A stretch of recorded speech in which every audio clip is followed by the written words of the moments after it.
اس کا پس منظر جو ہے اس آیت کا وہ بڑا اہم ہے. اس کا پس منظر جو ہے ظاہر ہے کہ امیڈیٹ پس منظر جو ہے وہ اس کی ایک آیت ہوگی.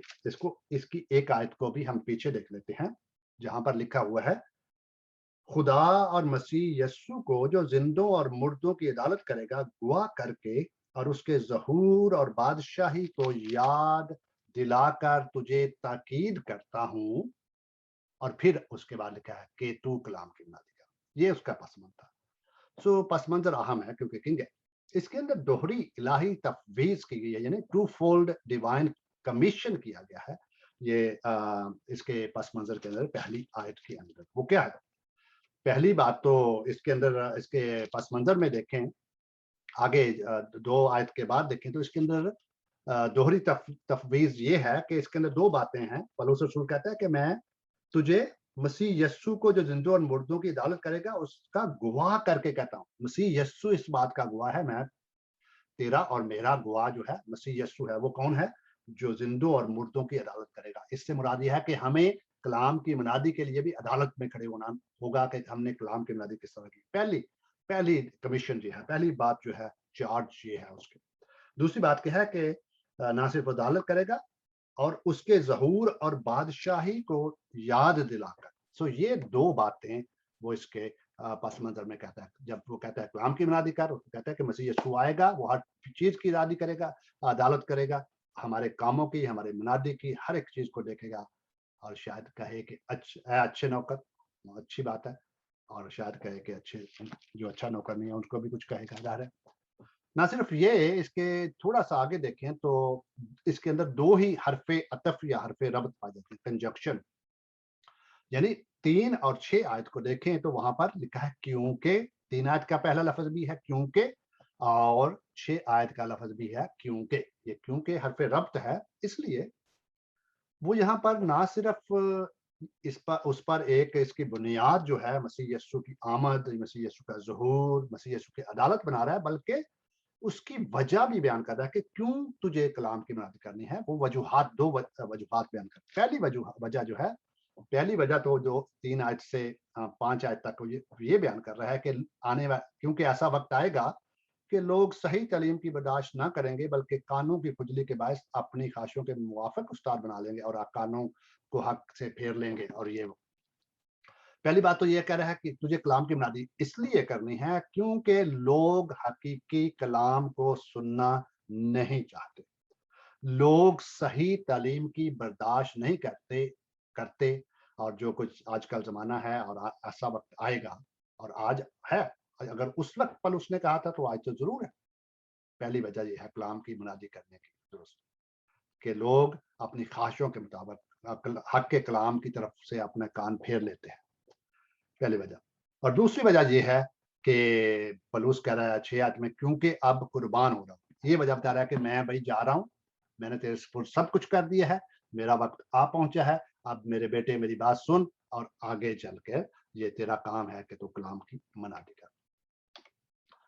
اس آیت کے اندر جب لکھا ہے نا, پلوس کہتا ہے کلام کی منادی کر, ان 3 الفاظ کے ایک 3-4 الفاظ ہیں, ان کے اندر ہم 3 اہم اور باتیں سیکھتے ہیں متن کی فوقیت کے اعتبار سے.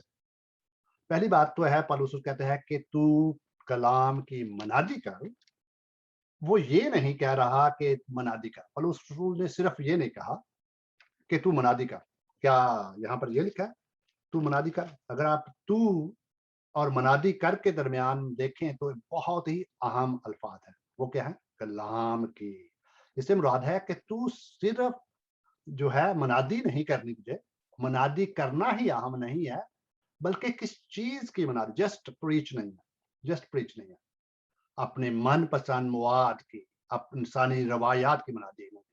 وہاں پر کلام ہے, تو کلام کی منادی کر. اور دوسری بات یہ ہے کہ نہ صرف پلوس رسول یہ کہہ رہا ہے کہ کلام کو محض استعمال کر کے منادی کر. پہلی بات ہے کہ نہ محض منادی کر, دوسری بات کہہ رہا ہے نہ محض کلام کو استعمال کر کے, use the word to preach, یعنی کلام اس کو تھوڑا سا سرسری سا استعمال کیا اور اس کے بعد اپنے جو بھی من میں آئے وہ کرتا گیا. اس کو محض استعمال نہیں کرنا, اس کی منادی کرنی ہے, کلام کی منادی کرنی ہے. اور اصل منادی کلام ہی ہے. اصل منادی کلام جو ہے اصل انجیل کلام ہی ہے، ہماری منادی کرنا ہاں، انجیل نہیں ہے، ہم انجیل کی منادی کرتے ہیں۔ تیسری بات، پولس رسول پہلی بات یہ صرف یہ نہیں کہہ رہا کہ منادی کار یا صرف کلام کو استعمال کر کے منادی کار نہ، اور نہ ہی وہ یہ کہہ رہا ہے کہ منادی کار کلام کی منادی کار اور اس کے ساتھ ساتھ کچھ اور بھی شامل کرتی، یعنی preach the word and also plus, یعنی کلام پلس اور روایات کر لے، کلام پلس۔ کئی دفعہ دیکھا ہے کہ جب لوگ کوئی نئی دکان شروع کرتے ہیں، چھابڑی والے ہیں، تو وہ بجائے اس ایک چیز رکھنے، ان کا مین تو وہی ہوتی ہے، لیکن اس کے ساتھ ساتھ چھوٹے چھوٹے آئٹم جو ہیں وہ اور بھی رکھتے ہیں، بیچتے وہ سیل فون ہے لیکن اس کی ایکسیسری بھی رکھ لیتے ہیں، وہ کچھ اور طرح کی چیزیں رکھ لیتے ہیں، یعنی یہاں پر ایسا نہیں۔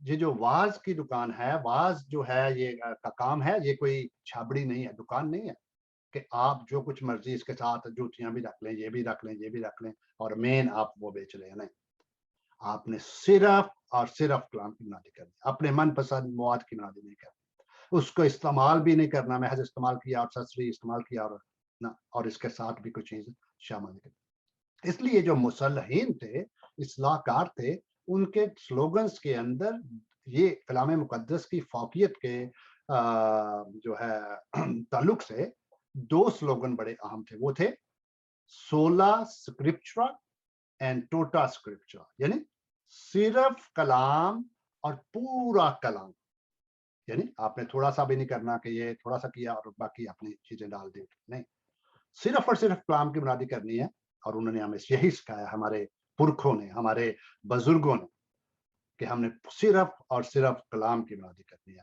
اور پورے کلام کی منادی۔ یہ پولس رسول بھی کہتا ہے کہ خدا کی پوری مرضی بیان کرنے میں وہ کہتا ہے میں کبھی بھی جھجکا نہیں، میں کبھی باز نہیں آیا۔ سو ہمیں بھی یہی کرنا ہے، کلام کی منادی کر۔ مزید بہت سارے واعظین ممبر پر کھڑے ہو کر کلام کو پڑھتے تو ہیں مگر کلام کی منادی نہیں کرتے، وہ کلام کو پڑھ کے سائڈ پہ رکھ لیتے ہیں، وہ جی پڑھ لیا، یہ جو ہے ہماری ذمہ داری پوری ہوگی، آگے جو جی میں آئے وہ کرتے ہیں، ایسا نہیں ہے۔ بے شک کلام پڑھنا پہلا قدم، کلام پڑھنا پہلا قدم ہے، لیکن یہ آخری قدم ہرگز نہیں، کلام پڑھ لیا اور ختم ہو گیا، نہیں، یہ آخری قدم نہیں ہے۔ اور اس لیے بے شک پولس رسول تیموتھیوس کو کلام پڑھنے کے لیے بھی کہتا ہے، لیکن وہ صرف یہی نہیں کہتا ہے تو کلام کی جب تفسیر کی بات آتی ہے، جب واعظ کی بات ہوتی ہے تو اس میں صرف کلام پڑھا نہیں جاتا، کلام پڑھنے کے بعد، پہلا قدم اٹھانے کے بعد مزید قدم بقدم اس کی تفسیر کی جاتی ہے۔ پہلا تیموتھیوس 4 باب کی 13 آیت میں پولس رسول کو کہتا ہے پڑھنے، نصیحت کرنے اور تعلیم دینے میں تو لگا۔ سو پڑھنا بھی ہے، پڑھ کے رکھ نہیں دینا بلکہ اس کی تفسیر کرنی ہے۔ یوں متن جو ہے واعظ کے اندر میں نے کہا تھا مرکزی، عمودی اور کلیدی حیثیت رکھتا ہے، یعنی متن جو ہے وہ منادی کا ماخذ بھی ہے، آپ نے متن کی منادی کرنی ہے چونکہ یہ متن منادی کا ماخذ ہے اور یہ منادی کا مقصد بھی ہے اور یہ منادی کی منزل بھی کا تعین بھی کرتا ہے۔ سو اس لیے متن جو ہے وہ اس کا تعلق منادی کے ماخذ، اس کے مقصد اور اس کی منزل، اور اٹ سیلف میں کہتا ہوں متن ہی منادی ہے۔ اٹ سیلف جو انجیل ہے حقیقی، وہ جو خدا کا الہامی کلام دیا گیا ہے وہی ہے، اس لیے متن کو واعظ میں مرکزی جو ہے، عمودی اور کلیدی حیثیت جو ہے وہ ہے۔ متن واعظ کا ماخذ ہے، جس طرح ہم نے دیکھا متن کے بغیر آپ کا واعظ جو ہے کچھ یا کھوکھلا ہے، خالی ہے، آپ جتنے مرضی جو کچھ مرضی انٹرٹینمنٹ کرتے وہ کھوکھلا ہے۔ اس لیے متن کی فوقیت جو ہے وہ ہمارے سامنے رہنی چاہیے۔ واعظ بنیادی طور پر متن کے خزانے کی کھوج کا سفر ہے۔ متن جو ہے، متن کے خزانے کے اندر، متن کے اندر خدا کے بیدوں کا خزانہ پوشیدہ ہے، چھپا ہوا ہے۔ ہمارا مقصد کیا ہے، ہمارا کام کیا ہے؟ متن کے خزانے سے خدا کے بیدوں کی کھوج لگانا، اس کو ڈسکور کرنا، اور اس سفر کے اندر اس کو ڈسکور کر کے لوگوں تک پہنچانا، لوگوں تک بیان کرنا، واہ یہ خدا کے بید ہے۔ اور یہی جو مفسرین ہیں، واعظین ہیں، ان کا مقصد ہے کہ متن کے خزانے سے جس کے اندر خدا کے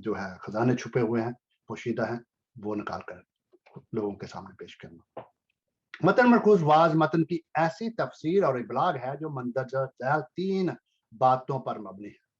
3 باتوں پر.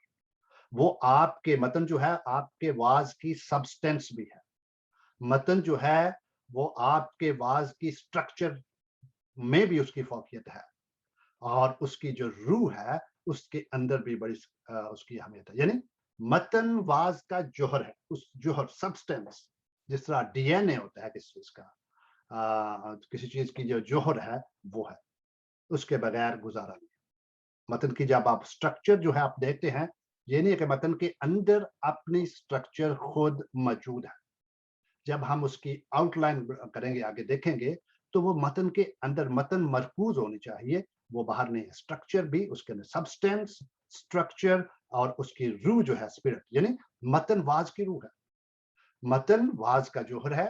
متن واز کی ساخت ہے اور متن ہی واز کی روح ہے. یوں ان باتوں میں ہم جب سیکھیں گے تو کیا کہیں گے متن کیا کہہ رہا ہے. سبسٹینس کے اندر متن کیا کہہ رہا ہے متن کیسے کہہ رہا ہے اور متن میں کون کہہ رہا ہے. یہ باتیں ہم آگے چل کے سیکھتے رہیں گے. ان تینوں باتوں کا جو ہے وہ یاد رکھیں. چلتے ہیں آگے. متن جو ہے وہ کیا ہے اس کی لسانیات اس کی ایٹمالوجی کو دیکھتے ہیں. یہ کہاں سے آیا کیا ہے اس سے مراد کیا ہے اس کی اطلاق ہم کریں گے پھر اس لسانیات کی بنا پر. متن کیا ہے. لفظ جو متن ہے جس کو ہم انگلش میں ٹیکسٹ کہا جاتا ہے اور متن یہ ہم باتیں سیکھیں گے. ایک متن کیا ہے متن کا انتخاب کیوں کرنا ہے یہ ہمارے لیکچر کا حصہ ہے. متن کا انتخاب کیسے کیا جائے. بے شک بائبل میں 66 کتابیں ہیں اور ہر ایک کتاب اپنے صنف کے اعتبار سے بہت منفرد ہے. اس لیے ہمیں پتہ ہونا چاہیے کہ متن کہاں سے ہے کیسا ہے کہاں سے اس کا انتخاب کیا جائے. اور اس کے اندر غالباً 1200 کے قریب ابواب موجود ہیں. بائبل میں غالباً 31,000 سے زائد آیات موجود ہیں. اتنے بڑے ذخیرے سے انتخاب کرنا بہت مشکل ہوتا ہے. ایسا ہی ہے نا انتخاب کرنا بہت مشکل ہوتا ہے. سو اس لیے یہ سارے سوالات ہیں. پہلے ہم سیکھیں گے آج ہم متن کا کیا ہے واٹ از ٹیکسٹ اور اس کے بعد یہ اس سے متعلقہ سوالات بھی ہم دیکھتے جائیں گے.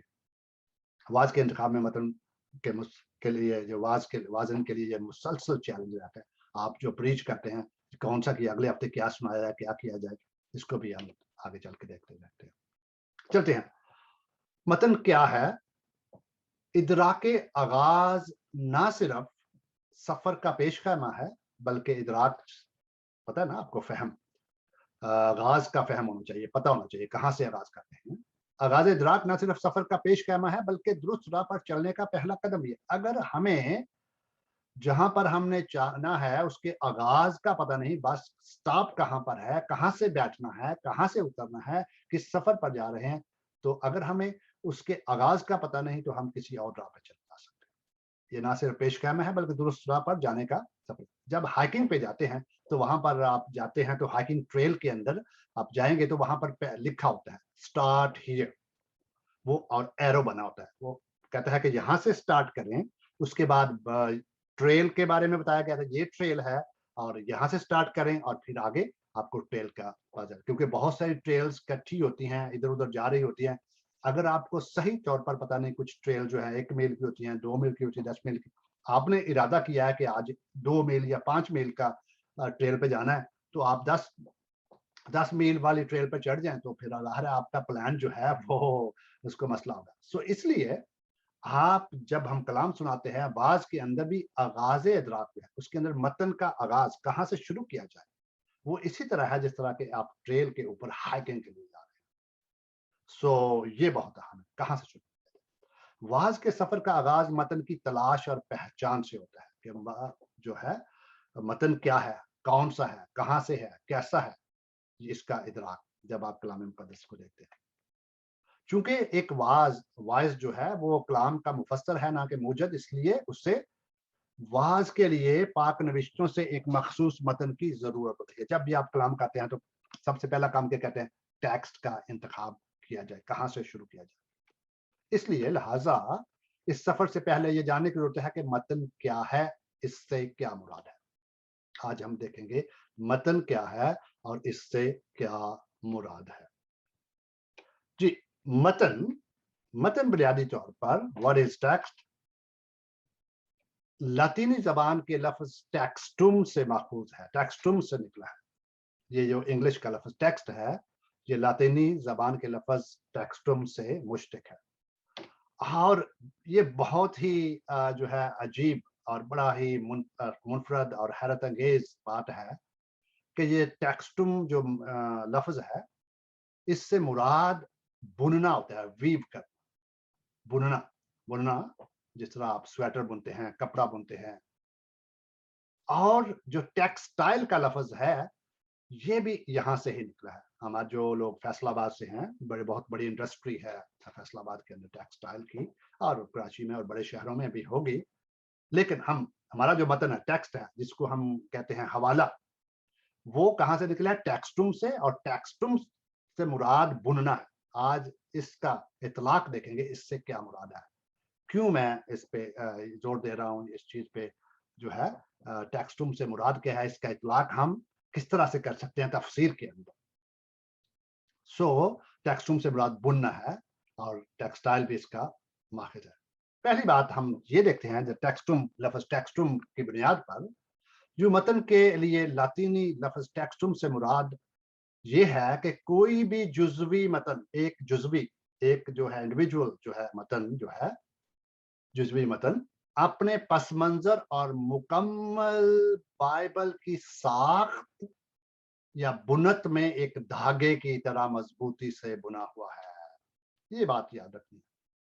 جس طرح ایک دھاگا اکیلا ایک کپڑا یا کوئی چیز نہیں بناتا، وہ مختلف دھاگے بڑی خوبصورتی کے ساتھ، بڑی ترتیب کے ساتھ وہ بنے ہوتے ہیں، ان کو بنا جاتا ہے، اس کو ہم تانا اور بانا کہتے ہیں، اور جب تک وہ بنے نہیں ہوتے تب تک وہ کپڑے کا جو کینوس جو ہے وہ آپ کے سامنے نہیں آتا، وہ پوری تصویر آپ کے سامنے نہیں آتی، وہ اس کا ڈیزائن اس کے آپ سامنے نہیں آتا۔ آپ دھاگا تو ہوتا ہے، میں نے خود دیکھا ہے، اور آپ لوگوں نے تو شاید آئی ڈونٹ نو دیکھا کہ نہیں دیکھا تھا۔ ہم چھوٹے تھے تو ہمارے گاؤں کے اندر جلاہے ہوتے تھے، آج بھی موجود ہیں لیکن آج وہ کام نہیں کرتے۔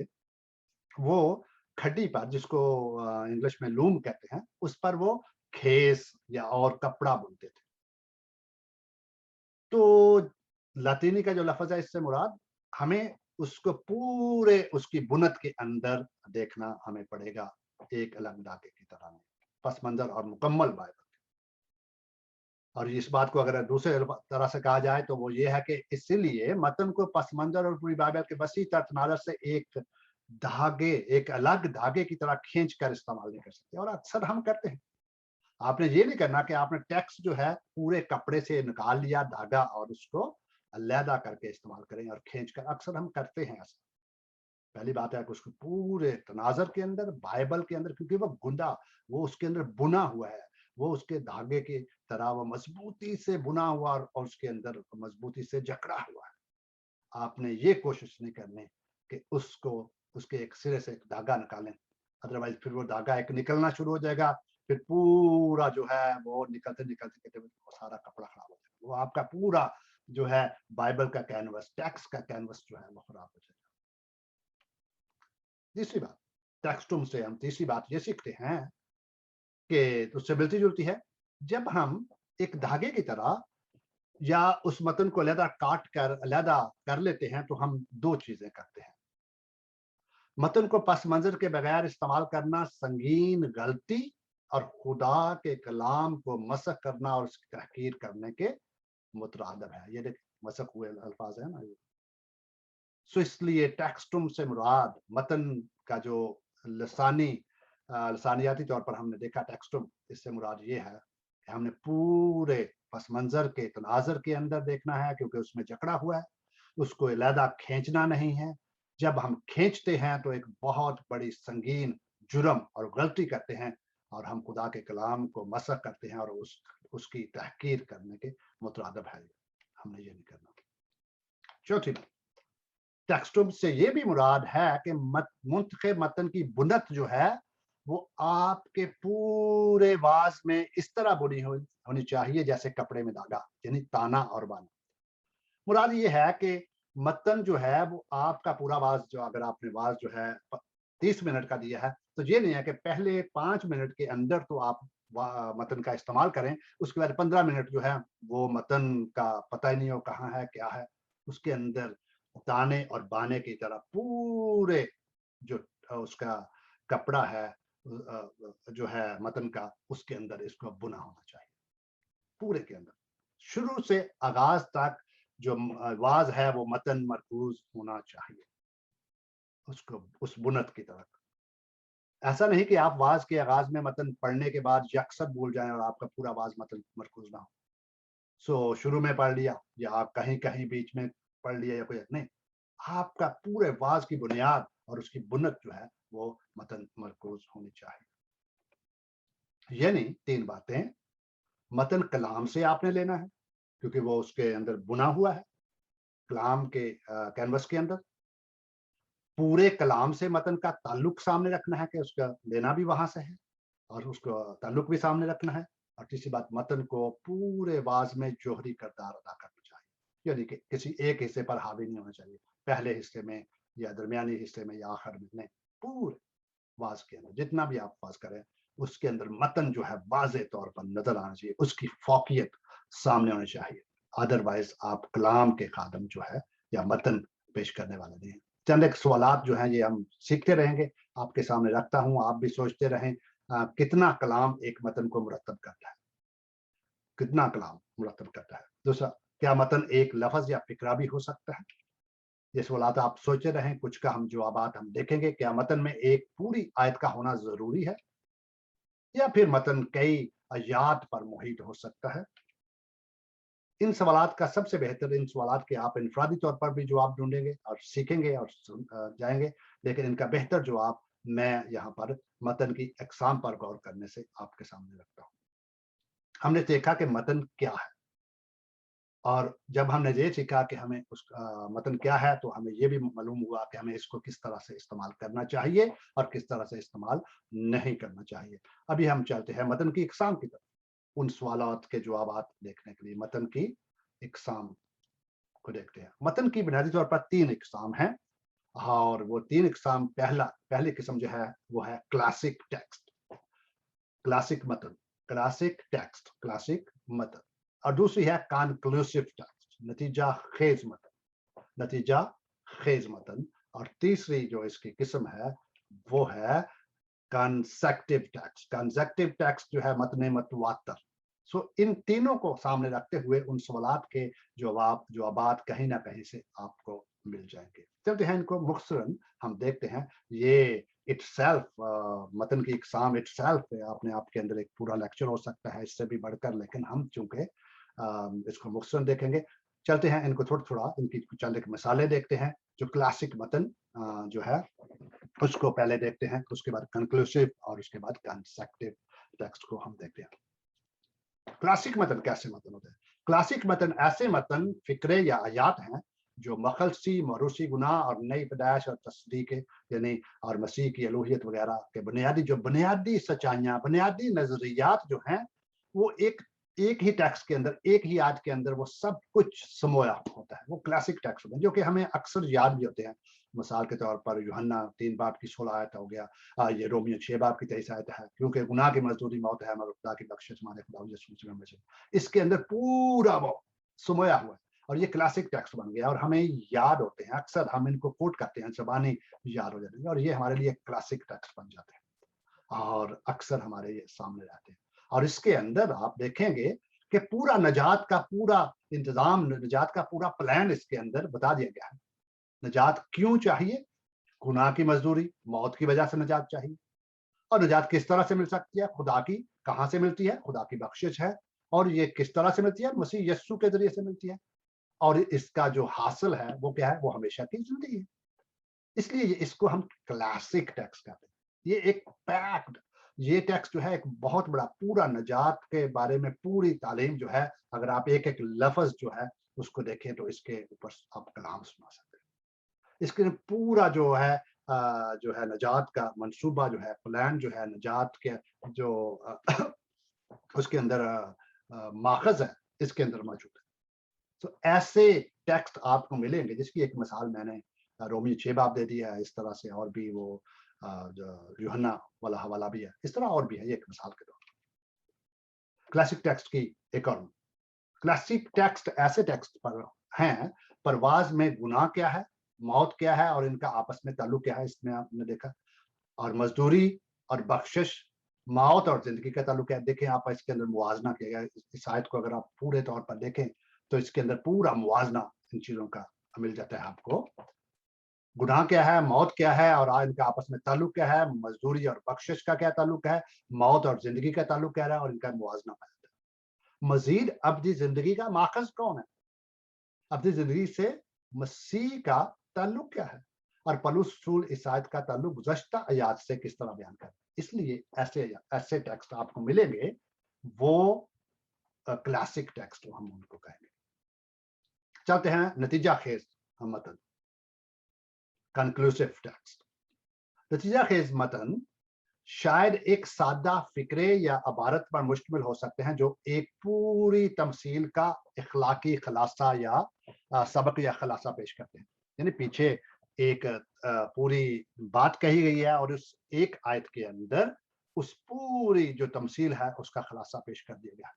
یہاں پر آپ دیکھیں لوکا 16 باب کی 9 آیت کے اندر, تو یہاں پر جو ہے اس کے پیچھے اس کا پس منظر اگر دیکھیں گے تو وہاں پر تمثیل ہے لیکن اس کا خلاصہ یہاں پر بیان کر دیا گیا ہے. چلیں دیکھ لیتے ہیں. لوکا 16 باب کی 9 آیت ہے, لیکن ہم اس کو پیچھے سے ہم دیکھ لیتے ہیں اس کے اندر جو ہے کون سی تمثیل ہے اور اس کا آپس میں کیا تعلق ہے. یہ دولت مند مختار کی تمثیل ہے. اس کے پیچھے اگر آپ دیکھیں تو 16 آیت میں اس جو تمثیل ہے اس کا خلاصہ پیش کر دیا گیا. 9 آیت کے اندر کیا ہے, اور میں تم سے کہتا ہوں کہ ناراستی کی دولت سے اپنے لیے دوست پیدا کرو تاکہ جب وہ جاتی رہے تو یہ تم کو ہمیشہ کے مسکنوں میں جگہ دے.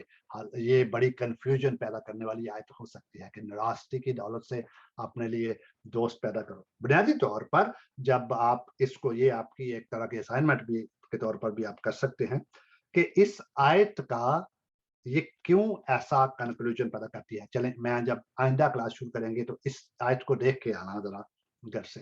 یہ پچھلی ساری گزشتہ جو تمثیل ہے دولت مند مختار کی, اس کا کنکلوژن ہے ایک طرح کا. اور میں تم سے کہتا ہوں, جو ہی ختم ہوئی ہے وہ اس کے بعد کہا ہے میں تم سے کہتا ہوں, جیسے کہہ رہا ہے, اور یہ اس کو کنکلوڈ کر رہی ہے. ایسے ٹیکسٹ بھی آپ کو ملیں گے لیکن وہ مشکل ٹیکسٹ ہوتے ہیں. کنکلوسیو ٹیکسٹ میں مزید اگر آپ دیکھیں 9 آیت میں 1 تا 8 آیات جو ہیں جو کہ پہلے کہا گیا ہے, دولت مند مختار کی تمثیل کا خلاصہ پیش کیا گیا ہے. لیکن واعظ کو چاہیے کہ وہ پوری تمثیل, اگر آپ صرف 9 آیت پہ غور کریں گے تو آپ مشکل کا شکار ہو جائیں گے. کیا کرے کہ راستے کی دولت اپنے لیے پیدا کر, وہ مشکل ہو جائے گی جب تک آپ اس کا پورا پچھلا وہ نہیں دیکھیں گے. کنکلوژن اسی وقت آپ کریں گے جب تک آپ اس کو نہیں دیکھیں گے. لیکن وائز کو چاہیے کہ وہ پوری تمثیل اور خلاصہ دونوں کی تشریح اور وضاحت پیش کرے, صرف اس 9 آیت کی نہیں بلکہ اس کی بھی. اور پھر دیکھیں متن متواتر کنسیکٹیو ٹیکسٹ. متن متواتر متعدد آیات پر مبنی حوالہ کی باقاعدہ سسٹمیٹک تشریح کرنے کی طرف اشارہ کرتا ہے. یعنی اس کی ایک مثال پیدائش 6 باب 1 تا 10 آیات ہو سکتی ہے. اس حوالے کا آغاز اور اختتام بہت ہی واضح ہے. یعنی آغاز زمین پر برائی کی شدت اور اختتام نوح کے خدا کی نظر میں مقبول ہونا ہے. لیکن آپ یہاں تک نہیں رہ سکتے کہ اس کو آپ کو متواتر دیکھنا پڑے گا. اس کو ایک آیت کو بیچ میں سے دیکھ لیا یا شروع میں دیکھ لیا, لیکن اس پورے متواتر جب تک آپ پوری سٹوری کو نہیں پڑھیں, پورا جس طرح نوح کی پوری کہانی ہے ان کا تواتر کے ساتھ تعلق ہے اس میں. اس طرح سے آپ جب تک نہیں دیکھیں گے آپ کو سمجھ نہیں آئے گی. چوزنگ دا ٹیکسٹ, متن آپ نے اسٹیپ لیا, کہاں سے چوز کیا, متن کا انتخاب کرنا, متن کا انتخاب کیوں کیا جائے, متن کا انتخاب کیسے کیا جائے, متن کے انتخاب کے فوائد کیا ہیں,